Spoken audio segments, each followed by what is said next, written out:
Ladies and gentlemen, please silence your cell phones.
Try and make up your mind, huh?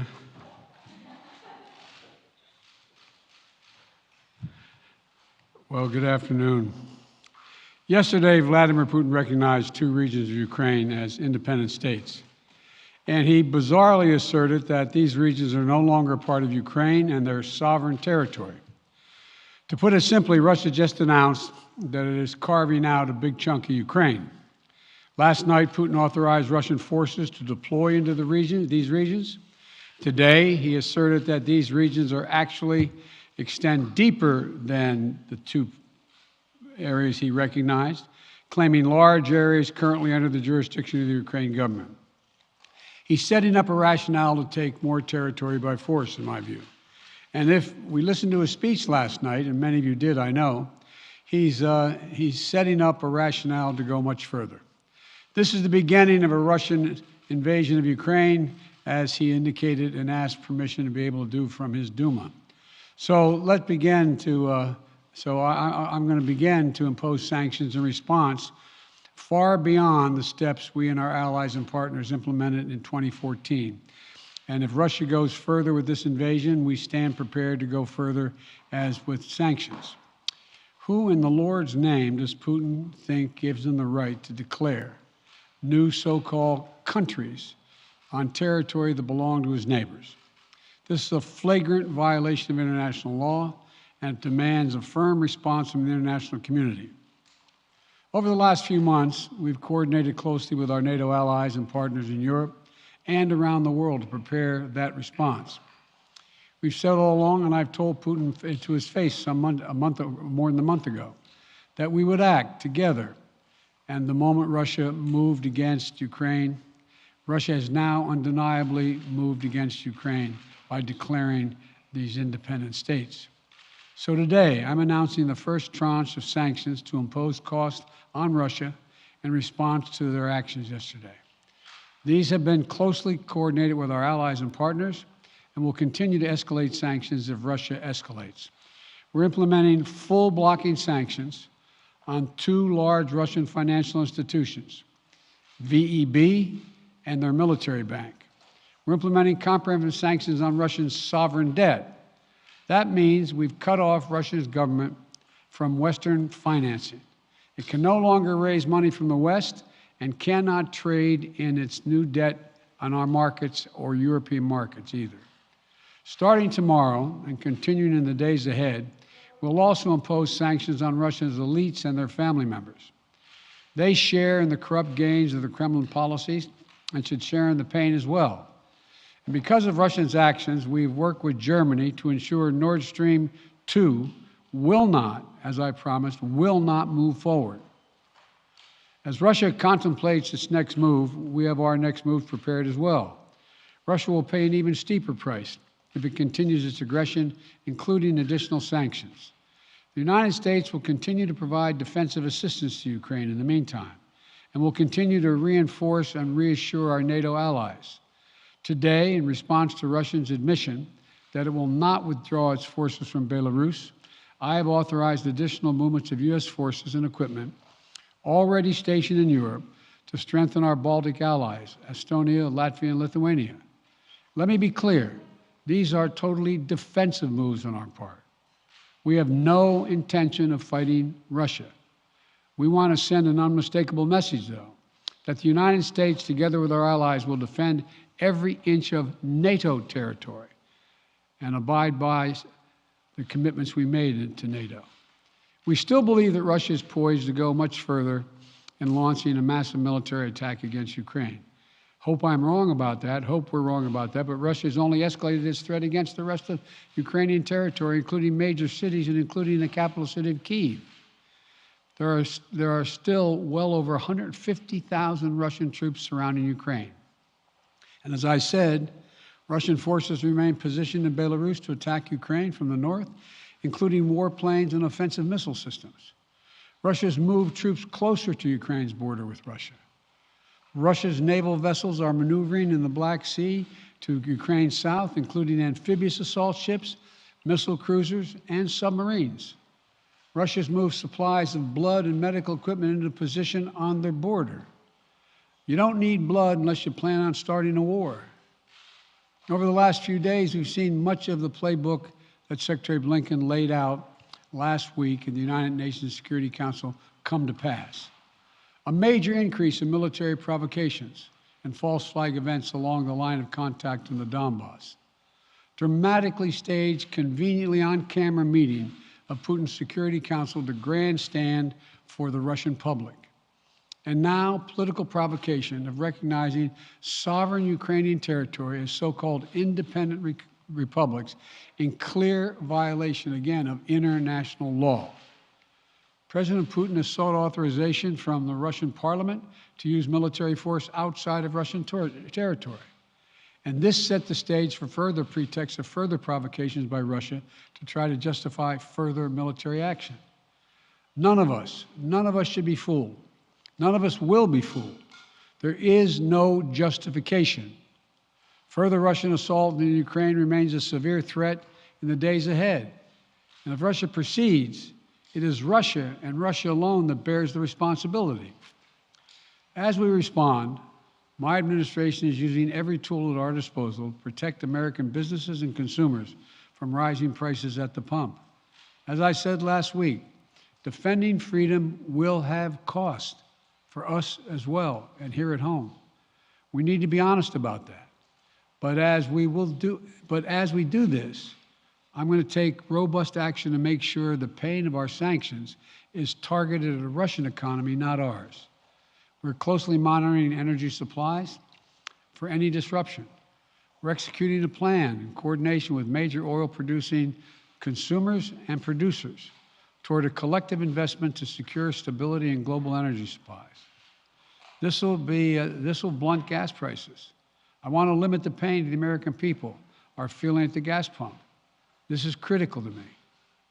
In the last few days, I've been in constant contact with European leaders, including with Ukrainian President Zelensky.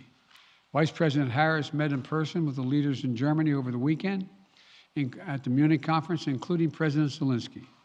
At every step, we have shown the United States and our allies and partners are working in unison, which he hasn't been counting on, Mr. Putin. We're united in our support of Ukraine. We are united in our opposition to Russian aggression. And we're united in our resolve to defend our NATO alliance. And we're united in our understanding of the urgency and seriousness of the threat Russia is making to global peace and stability. Yesterday, the world heard clearly the full extent of Vladimir Putin's twisted rewrite of history, going back more than a century, as he waxed eloquently, noting that, well, I'm not going to go into it, but nothing in Putin's lengthy remarks indicate any interest in pursuing real dialogue on European security in the year 2022. He directly attacked Ukraine's right to exist. He indirectly threatened territory formerly held by Russia, including nations that today are thriving democracies and members of NATO. He explicitly threatened war unless his extreme demands were met. And there is no question that Russia is the aggressor. So we're clear-eyed about the challenges we're facing. Nonetheless, there is still time to avert the worst-case scenario that will bring untold suffering to millions of people if they move as suggested.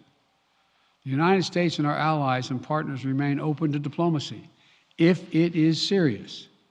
When all is said and done, we're going to judge Russia by its actions, not its words. And whatever Russia does next, we're ready to respond with unity, clarity, and conviction. We'll probably have more to say about this as it moves on. I'm hoping diplomacy is still available. Thank you all very much. Sir, are you still open to meeting with Vladimir Putin, sir?